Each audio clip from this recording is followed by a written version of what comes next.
کہ حالات جیسے بھی ہوں جناب، جو مرضی ہو جائے، جیسی مرضی مشکلات آ جائیں، ہم حضور کی ناموس کے لیے غازی صاحب آپ کے مشن پر، آپ کے نعرے کے ساتھ جو آپ نے دنیا سے جاتے ہوئے لگایا، اس کے ساتھ تعدب مرگ کھڑے ہیں۔ جی میری طبیعت خراب ہے، میں لندن علاج کرانے جا رہا ہوں۔ میں نے کہا ادھر آ، جنہوں نے آزادی کی جنگیں لڑنی ہو، جن کے پاس مشن ہو، جن کے اندر قوم کا درد ہو، ان کو تو سارے ڈاکٹرز کے پینل نے بیٹھ کے کہا علامہ صاحب اگر آپ اپنے آپ کو آرام نہیں دیں گے تو آپ کی کمر کی درد مزید بڑھتی جائے گی اور اس پہ تکلیف پیدا ہو جائے گی اور ہمیں آپریشن خراب ہونے کا ڈر ہے۔ تو بابا جی نے کہا پھر تم کیا چاہتے ہو؟ انہوں نے کہا ہم چاہتے ہیں آپ مکمل آرام ریسٹ کریں۔ بابا جی نے کہا ریسٹ کو کیا کہتے ہیں؟ اس نے کہا جی ہم چاہتے ہیں آپ آرام کریں۔ بابا جی نے کہا آنکھ کے لگ جانے کو آرام کہتے ہیں۔ وہ کانسٹیبل دنیا کی ساری ایجنسیاں بھی مخالف ہوں اور آ کر کہہ دے غازی تو کہہ دے کہ میں نے ذاتی دشمنی کی وجہ سے مارا ہے۔ ابھی تو ایک ایک دھکا لگا ہے، کسی کے رونے نکل رہے ہیں، کوئی جناب فوٹو کے چکر۔ میں نے کہا ہمارا شیر بھی تو رہا ہے 5 سال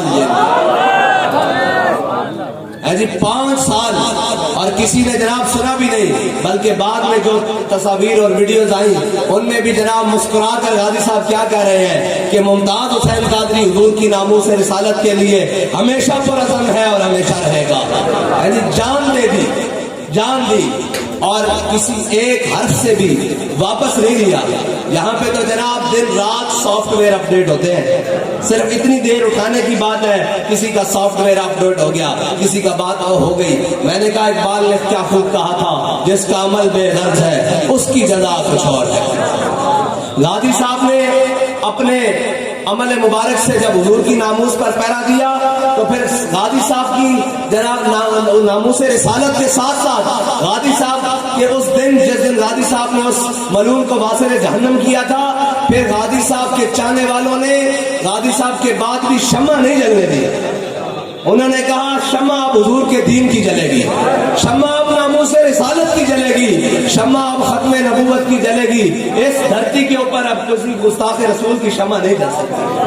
جب سارے منہ چھپا کر اندر بیٹھ رہے تھے، سارے اپنے اور بیگانے سودے کر رہے تھے، سارے جناب پس پردہ جا کر سلام دعائیں اور چائے پیالی اور اپنے سلام دعائیں بنا رہے تھے، اس وقت بھی غازی صاحب کے جان نثاروں نے غازی صاحب کے مشن سے ایک قدم بھی پیچھے نہیں ہٹایا، بلکہ اس وقت بھی جب جناب ملک صاحب جناب بابا جی علیہ رحمہ کے پاس گئے تو کہا جناب مایوس ہو چکا ہوں، تو بابا جی نے گردن آگے بڑھا کر کہا تھا مولوی خالد خادم کی گردن حاضر ہے حضور کی ناموس کے لیے، آگے سے کاٹ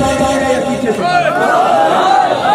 ہم بھی غازی صاحب کے مزار پر آ کر یہی کہنے آتے ہیں کہ حالات جیسے بھی ہوں جناب، جو مرضی ہو جائے، جیسی مرضی مشکلات آ جائیں، ہم حضور کی ناموس کے لیے غازی صاحب آپ کے مشن پر، آپ کے نعرے کے ساتھ جو آپ نے دنیا سے جاتے ہوئے لگایا، اس کے ساتھ تعدب مرگ کھڑے ہیں اور اس عزم کے ساتھ کھڑے ہیں کہ ہماری گردن یہاں سے کاٹ لی جائے یا یہاں سے، آگے سے یا پیچھے سے، دائیں سے بائیں سے، ہم یہی کہیں گے کروں تیرے نام پہ جاں فدا، نہ بس ایک جہاں دو جہاں فدا، اور دو جہاں سے بھی نہیں جی بھرا، کروں کیا کروڑوں جہاں نہیں۔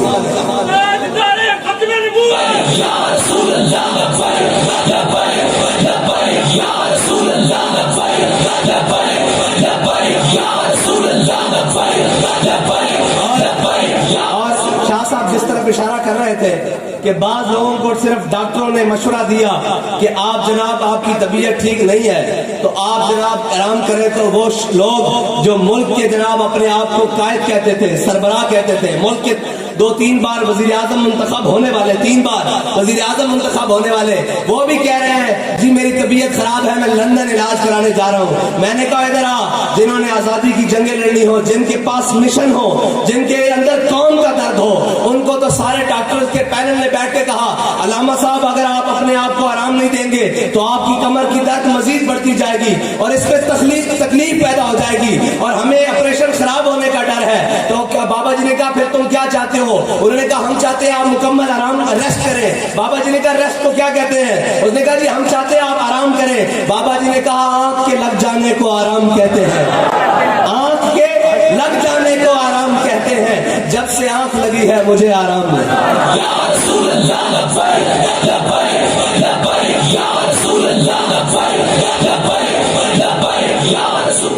حضور سید عالم صلی اللہ علیہ وسلم آشکان عروض خوباں خوب تر، خوش تر و زیبا تر و محبوب تر،